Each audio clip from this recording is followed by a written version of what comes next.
la réédition des livres de Malik Ben Nabi est importante, non pas à cause de leur format qui est encore plus petit que celui de Étienne Diné, mais à cause de la personnalité de Malik Ben Nabi et de sa méthode. Or, Malik Ben Nabi, il fait partie de la quarantaine de grands intellectuels musulmans qui font partie de l'histoire de l'islam de France et que malheureusement on continue d'ignorer. Malik Ben Nabi, il faut rappeler qu'il a vécu en France entre 1930 et 1956. Il était installé dans la campagne drouaise, près de Dreux, où tous ces très bons livres ont été composés dans le calme de cette campagne-là. Et donc on peut le considérer comme un musulman de France. Il n'y a pas d'islam de France, mais il y a des musulmans de France. Et donc il a fréquenté au tout début de son séjour, la première année, l'Union chrétienne des jeunes gens de Paris, qui existe toujours au 14 rue Trévis, dans le 9e arrondissement.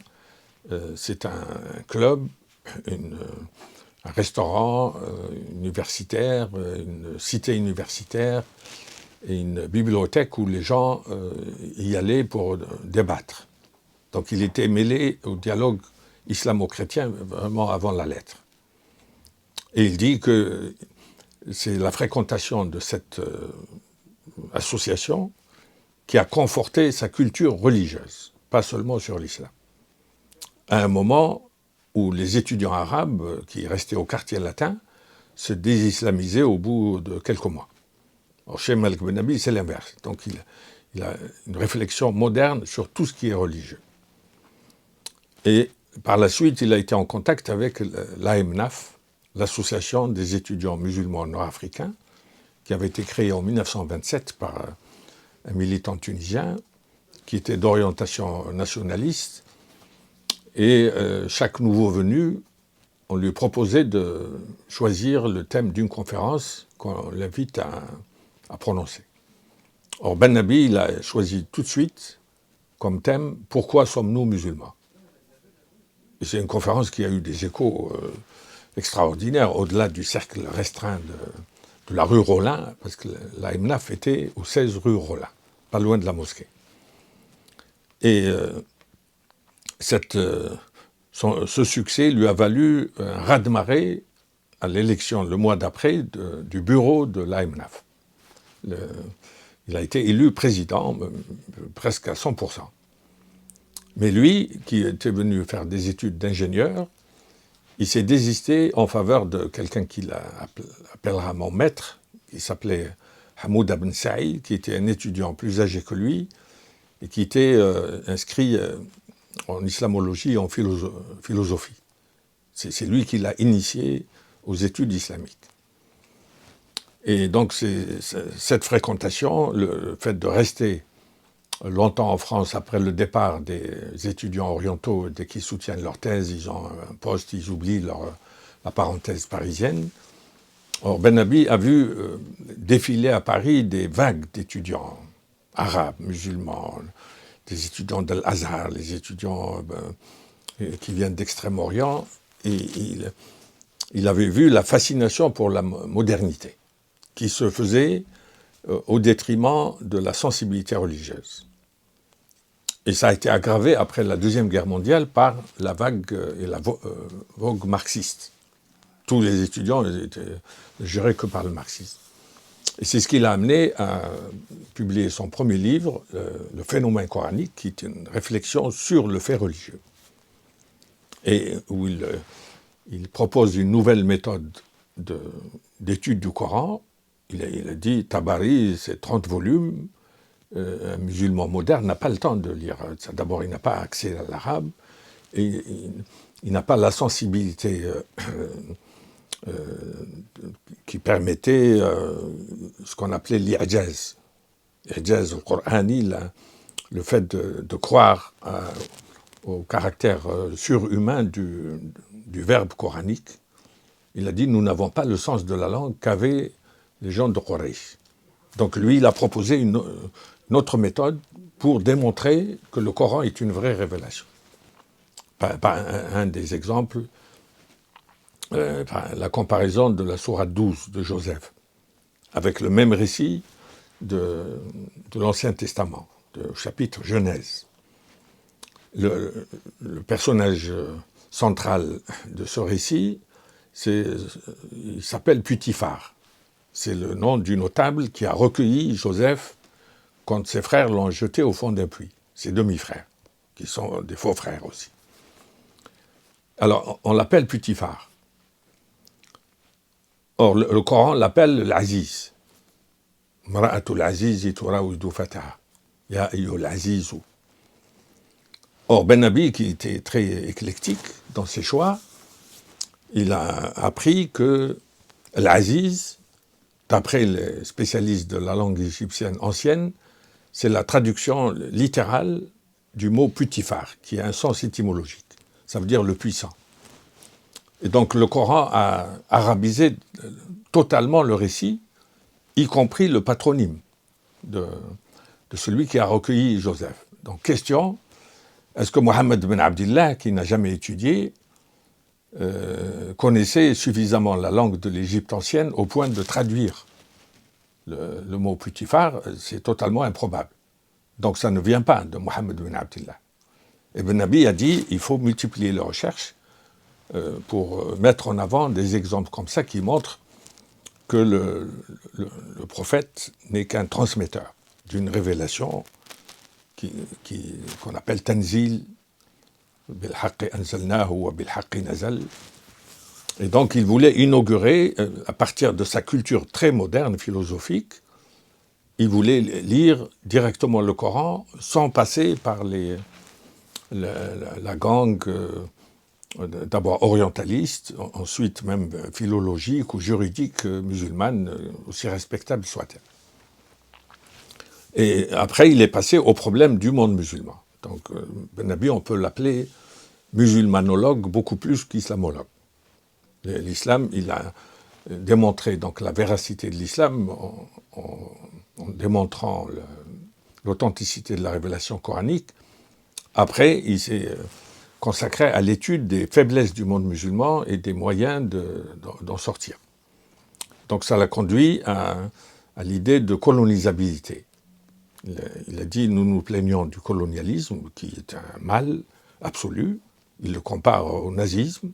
Ça a choqué beaucoup de lecteurs attachés à l'unicité de la Shoah, mais il a dit, le colonialisme a fait du mal à des peuples non européens, donc on considère que c'est licite. Et le nazisme est le mal absolu parce qu'il a fait du mal à des Européens. Et comme il y avait une humanité à deux vitesses, on considère que l'un est plus grave que l'autre. Mais il dit que c'est le même mépris de la nature humaine qu'il faut dénoncer. Or, les livres qu'on a... Bon, il y a ces livres, le plus important, c'est Vocation de l'islam, qui a eu un succès presque unique. C'est le seul musulman qui a eu des commentaires élogieux de la part de spécialistes qui ne le connaissaient pas.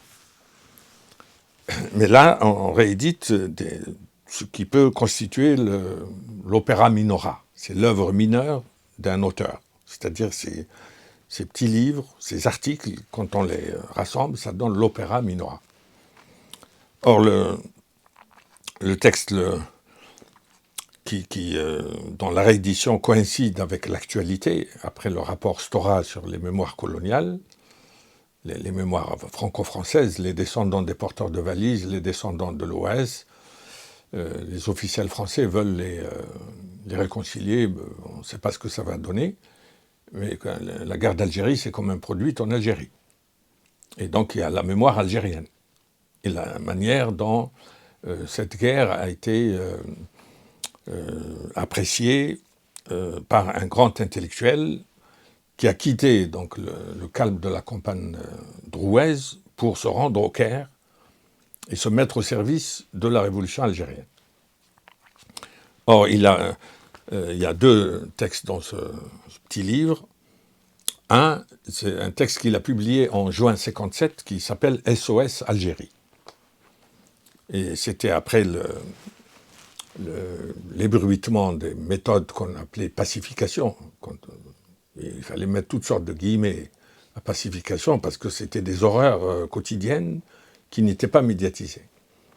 Or, à partir de mai 1957, il y a eu un débat franco-français qui a eu des échos au Caire, et Ben Ali a utilisé les récits que lui rapportaient des combattants qui venaient par la Tunisie, la Libye, se reposer en Égypte. Et il cite le cas qui l'a sans doute amené à écrire ce témoignage. Lui, c'est un Constantinois de naissance, et on lui a raconté qu'un des nombreux barrages au centre de Constantine, il y avait une jeune femme avec son bébé, qui était contrôlée par un para. Or, le para, il sort son pistolet et il le met dans la bouche du bébé. La femme croyait qu'il voulait l'intimider, mais il a tiré sur la gâchette.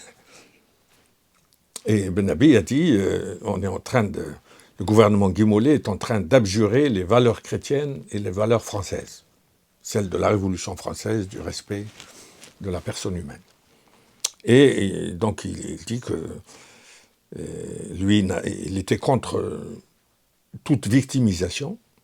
Les musulmans qui se contentaient de réclamer des droits, de se présenter comme victimes en oubliant leurs devoirs, il les a condamnés très sévèrement. Mais il a dit, je ne peux pas rester silencieux quand j'ai des nouvelles comme ce bébé qu'on tue devant sa mère. Peut-être que la mère a dû mourir d'un arrêt cardiaque. Bon.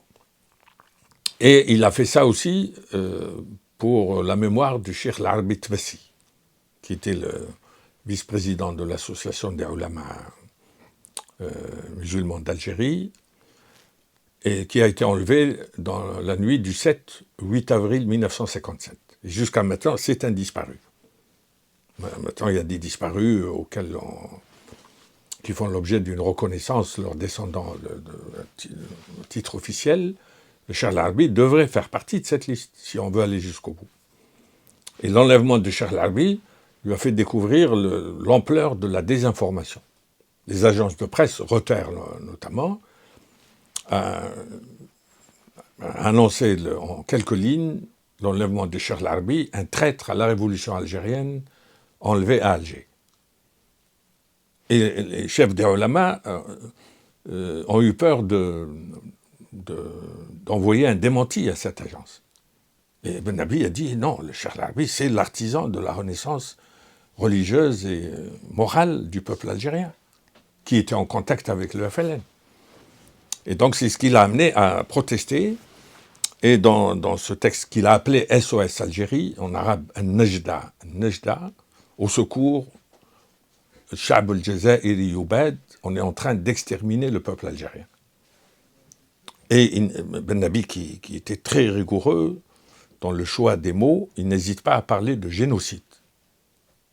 Il dit, on condamne les soudards parmi les officiers paras, mais on oublie le civil qui, d'un bureau ministériel, téléguide le génocide. C'est un mot assez fort, là, qui risque de provoquer des remous, mais il faut mettre ça dans le dossier concernant l'étude des mémoires héritées de la décolonisation. Alors, le deuxième texte, c'est algéro-algérien, et là, Ben Ali redevient lui-même. Il appelle témoignage pour 1 million de martyrs. Il l'a écrit à l'approche du cessez-le-feu, donc fin février, début mars 62, où on savait que la guerre allait se terminer, malgré les hécatombes. Et il résume, il a écrit ce texte parce qu'il n'avait plus accès aux revues et aux journaux dans lesquels il écrivait régulièrement avant 1954, notamment La République algérienne et Le Jeune musulman. Donc, lui, il était très réactif. Un entrefilé dans le Figaro pouvait justifier un article de plusieurs pages, parce que ça suscitait chez lui des réactions en chaîne. Or, au Caire, il ne pouvait plus faire ça. Il n'écrivait plus dans les journaux, c'était rarissime. Donc en 1962, il a résumé dans ce témoignage toutes ses impressions concernant le déroulement de la guerre telle qu'elle était conduite par la délégation extérieure du FLN, avec laquelle il était en rapport, mais sans participer. Et ensuite le GPRA, le gouvernement provisoire de la République algérienne. Et donc il prend un échantillon de problèmes. Il y a des problèmes d'opacité financière dans un bureau du FLN dans une capitale du Proche-Orient. Il a dit l'Algérie va s'engager dans une nouvelle ère.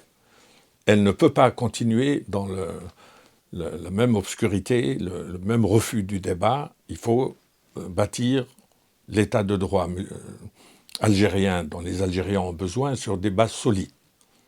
Et pour que ces bases soient solides, il faut apurer les passifs. Et il dit qu'il faut désigner des commissions d'enquête sur des exécutions de certains chefs de l'ALN qui ont été exécutés. Est-ce qu'ils méritaient de l'être? Est-ce qu'on va continuer à supprimer, à pratiquer l'assassinat politique au moindre désaccord?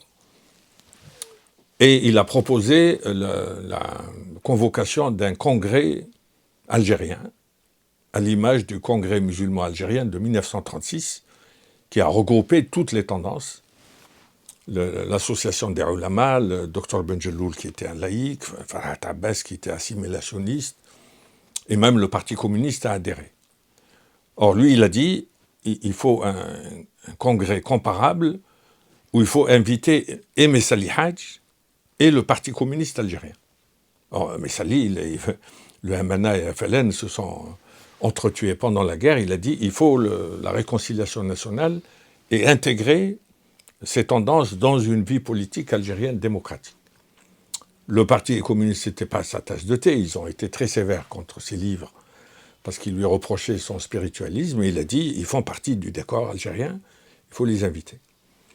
Donc voilà, il nous rappelle l'occasion manquée où lui, il était pour le pluralisme politique, mais les dirigeants algériens ont choisi le parti unique qui nous a menés à l'impasse de 88. Et c'est un livre qui mérite d'être relu, rediffusé, d'autant plus que ce qui souhaitait n'est toujours pas appliqué en Algérie. L'autre livre, c'est sur le thème le moins compréhensible dans toute l'œuvre de Malik Ben Abi, ce qu'il a appelé la lutte idéologique. Sira al-Fikri, fil bilad al-Mustamara. Et moi, j'ai ajouté comme sous-titre la guerre invisible. Or, Ben Abi arrive au Caire au moment où on ne parlait que du conflit Est-Ouest, de la guerre froide entre Moscou et Washington. Or, Ben Abi disait ce conflit va s'atténuer, il va y avoir la détente, l'entente et la coopération entre les deux. Par contre, le conflit qui va durer, c'est le conflit nord-sud, entre les peuples anciennement colonisés et leurs anciens colonisateurs, qui ne vont pas renoncer au pouvoir absolu qu'ils exerçaient dans nos pays. Ils vont chercher à garder une influence à distance. Et cette influence, elle s'exerce par le biais des esprits. C'est ce que... Après, on a une discipline de l'histoire militaire qui s'appelle la guerre psychologique. Ce que Ben Abi appelle la lutte idéologique, c'est l'équivalent de ce qu'on a appelé action psychologique et guerre psychologique. Et il y a moins d'une semaine, j'ai vu une certaine Bastier qui vient de publier un livre qui s'appelle La guerre des idées. Ben Abi a dit les guerres, on vient de vivre une guerre totale en Algérie, par tous les moyens de destruction, mais la vraie guerre, c'est la guerre invisible par les idées. Et il était d'autant plus convaincu de la gravité de cette situation qu'il a eu affaire à une génération d'intellectuels arabes très influençables, qui n'avaient pas l'indépendance d'esprit d'un Diné, par exemple. Diné ne se laissait pas démonter par un prof au Collège de France. Il dit « Lakum dinukum waliya din ». D'ailleurs, il a utilisé une formule arabe « Antum fi wad wa nahnu fi wad ». Or, Ben Abi, il était sur la même ligne que Diné, mais il trouve des intellectuels rentrés de la Sorbonne, qui maintiennent leurs relations avec leurs profs, ce qui est tout à fait louable, mais il a dit, sur les questions importantes, ils consultent leur maître. Or, leur maître, c'est pas à eux de bâtir l'état de droit postcolonial, ce sont les enfants du pays. Et il y a un épisode qui l'a marqué, c'est le congrès, ce qu'on appelait le deuxième Bandung, de décembre 1957. C'est la deuxième conférence afro-asiatique. La première a eu lieu en 1955 à Bandung, en Indonésie. La deuxième au Caire, où il a participé, lui, dans la délégation du congrès musulman présidé par Anwar Sadat à l'époque. Et il n'était pas dans la délégation algérienne. Donc il a déploré le niveau des délégués algériens qui ont pris la parole. Et puis il a écouté plus attentivement leur intervention. Il a dit du début jusqu'à la fin, c'est des coupures de presse de France Observateur ou de l'Express. Et il a dit, voilà une tribune où il y avait peut-être une trentaine de pays, dans la Chine, qui ont besoin d'entendre la voix du peuple algérien. Or, ces deux journaux, il y avait des gens très respectables comme Sartre et François Mauriac, qui, eux, défendaient l'honneur français contre la torture, contre la guerre. Ils ont un rôle que tout musulman doit reconnaître, mais l'État que les Algériens attendent, c'est pas Mauriac, c'est pas Sartre qui vont le bâtir. C'est les élites qui ont battu le colonialisme. Est-ce qu'elles vont être au niveau des grandes responsabilités ou elles vont rester dans un état de dépendance qui mènera droit au mur? Donc, la toile de fond de sa réflexion sur la lutte idéologique, c'est cette préoccupation. Et lui, il est parti de son exemple personnel, où il a fait l'objet on a voulu brouiller son image. Par exemple, on a voulu le présenter comme un Français converti à l'islam. De grands auteurs au Caire, voilà, vient d'arriver au Caire, un Français qui a choisi notre religion, etc. Or, lui, il a compris que c'était destiné à faire baisser son prestige aux yeux des disciples qui venaient de Malaisie, de Yémen, qui venaient chez lui à son séminaire hebdomadaire. Et ils l'ont mis entre Haïdar Bamat et Léopold Weiss. Léopold Weiss, c'est Mohamed Assad, c'est le journaliste juif autrichien qui s'est converti à l'islam. Donc en le mettant entre les... Haïdar Bamat, il le connaissait à Paris, c'était l'ancien président de la République du Caucase du Nord, qui s'est réfugié à Paris quand il a été battu par l'Armée rouge, mais qui faisait de l'anticommunisme primaire, où il acceptait des alliances avec des puissances coloniales. Or, Ben Abi a dit moi je suis contre le communisme, mais l'Union soviétique, c'est un allié objectif des peuples colonisés. Je vais pas me...